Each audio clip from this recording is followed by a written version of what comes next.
नमस्कार मित्रों, मैं पुनः उपस्थित हूँ अपने सत्य सनातन संस्कृति यूट्यूब चैनल के माध्यम से एक नए वीडियो के साथ। सर्वप्रथम मेरे यूट्यूब चैनल से जुड़े हुए सभी सदस्यों का मैं हार्दिक स्वागत करता हूँ, अभिनंदन करता हूँ। आज ये वीडियो खास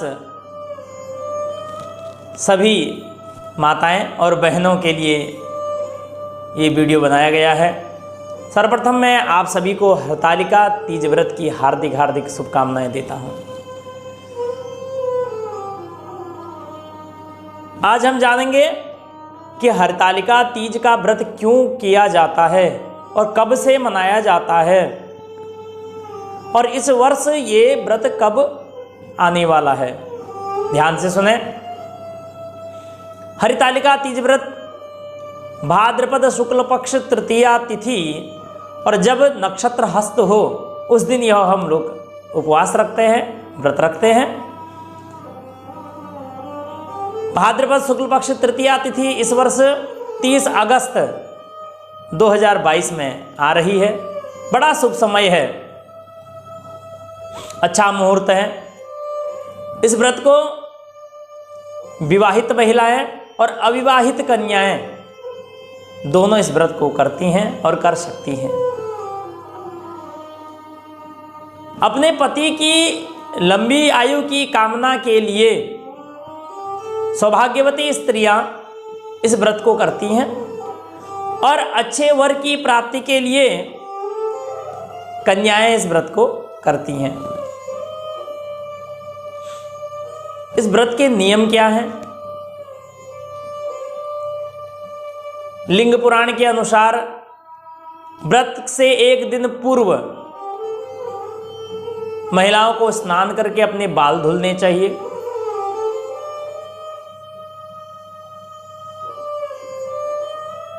और उसके बाद भगवान की भक्ति करनी चाहिए। मन में छल ना हो, कपट ना हो, द्वेष ना हो, ईर्ष्या ना हो। भगवान शिव और माता पार्वती की उपासना करनी चाहिए। भगवान के नाम का जाप करना चाहिए। सात्विक भोजन करना चाहिए। और जिस दिन उपवास है उस दिन प्रातः काल सूर्य उदय से पहले उठकर सर्वप्रथम अपने पति के चरणों को स्पर्श कर स्नान इत्यादि से निवृत्त होकर भगवान की भक्ति करनी चाहिए।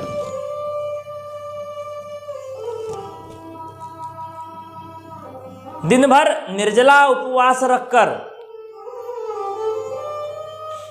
सायंकाल के समय अर्थात प्रदोष काल वेला में, प्रदोष काल का समय होता है जब सूर्यास्त होता है और संध्या का समय होता है जब रात्रि और दिन का मिलन होता है, उसे प्रदोष काल वेला कहते हैं। उस व्रत में, उस समय में बालू या मिट्टी के शिवलिंग का निर्माण कर माता पार्वती, भगवान शिव और गणेश जी की वंदना करनी चाहिए।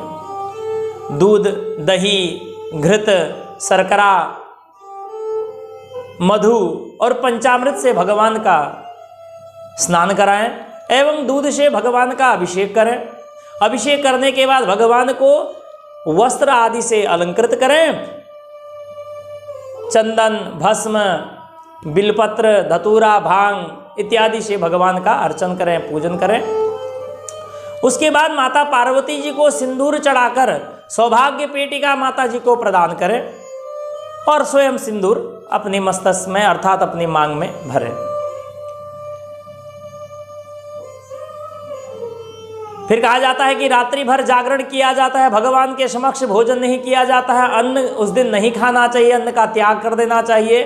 और पूजन करने के पश्चात रात्रि भर जागरण करें, भगवान शिव और माता पार्वती के नाम का भजन करें और प्रातः काल हलवा और ककड़ी से अपना व्रत को तोड़ना चाहिए। और उससे पहले भगवान की शिव की प्रतिमा अर्थात माता पार्वती, भगवान शिव की प्रतिमा को जल में प्रवाहित करना चाहिए, विसर्जन करना चाहिए। और जो मन में कामना है उस उद्देश्य की पूर्ति के लिए भगवान से निरंतर जाप करना चाहिए और उसी भगवान मनोकामना आपकी पूरी करते हैं। इस वीडियो में सूक्ष्म रूप से आपको मैं ये कथा सुनाता हूँ कि ये व्रत को कब से किया जाता है और क्यों किया जाता है, कब से ये हमारे हिंदू धर्म में प्रचलित हुआ। लिंग पुराण के अनुसार माता पार्वती भगवान शिव से बहुत प्रेम करती थी, उनसे विवाह करना चाहती थी।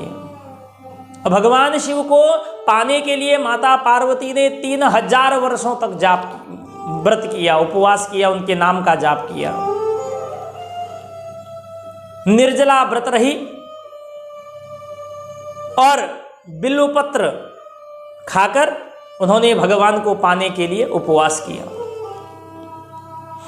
भगवान माता पार्वती की ऐसी भक्ति देखकर उनके पिता हिमवान बड़े चिंता में पड़ गए कि मेरी कन्या अभी से इतना उपवास करती है और ध्यान करती है।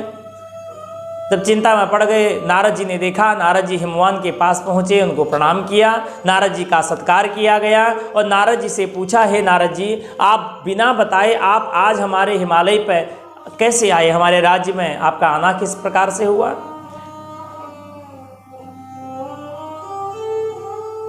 तब नारद जी कहते हैं, मैं आपको देखा कि आप बहुत चिंताग्रस्त हैं, इसलिए हे हिमवान राजन, मैं आपके पास आपकी चिंता का निवारण करने के लिए आया हूं। हिमवान बड़े प्रसन्न हुए। राजन, आप अपनी कन्या का विवाह भगवान विष्णु के साथ कर दीजिए, उनसे अच्छा वर आपको कोई भी संसार में नहीं मिलेगा।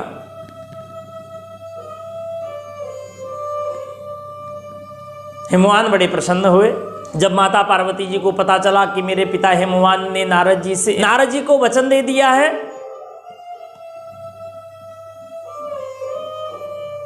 वो रुदन करने लगी। पड़ोस में अपने सहेली के पास गई, सहेली को बताया।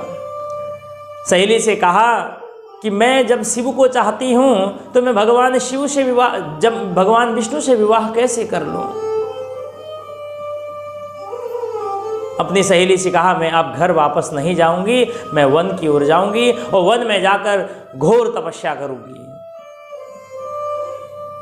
अपने सहेली के साथ माता पार्वती निर्जन स्थान पर चले गई, हिमालय की कंदराओं में चले गई, गुफा में जाकर भगवान शिव की अनंत अनंत वर्षों तक तपस्या की। एक दिन ऐसा समय आया, उस दिन भाद्रपद मास की शुक्ल पक्ष की तृतीया तिथि थी और हस्त नक्षत्र था।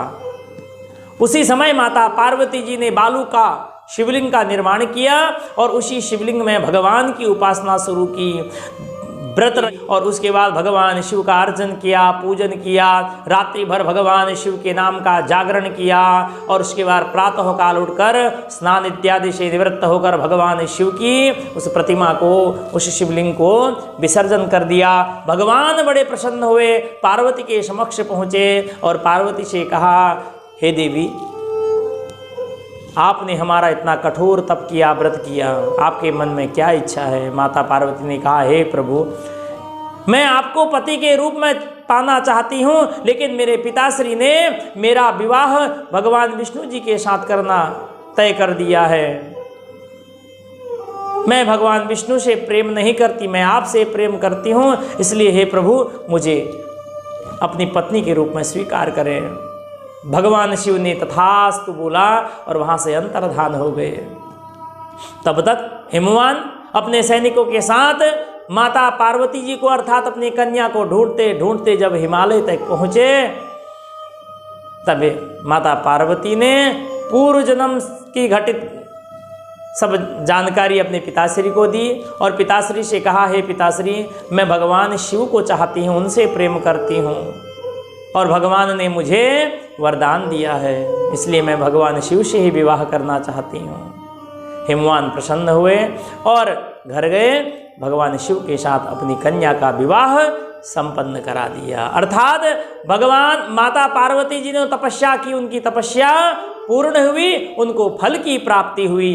तब से लेके आज तक माताएं बहनें इस व्रत को करती हैं। माताएं सौभाग्यवती स्त्रियां, जो सुहागिन स्त्रियां होती हैं, वो अपने सौभाग्य की प्राप्ति के लिए, अपनी पति की लंबी आयु के लिए इस व्रत को करती हैं। और जो कन्याएं हैं अर्थात जो अविवाहित हैं, वो अपने अच्छे पति की प्राप्ति के लिए इस व्रत को करती हैं।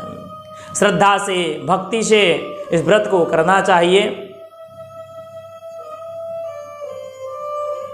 सर्वप्रथम मैं आप सभी सदस्यों को हरतालिका तीज व्रत की पुनः पुनः एक बार फिर से शुभकामनाएं देता हूं, बधाई देता हूं।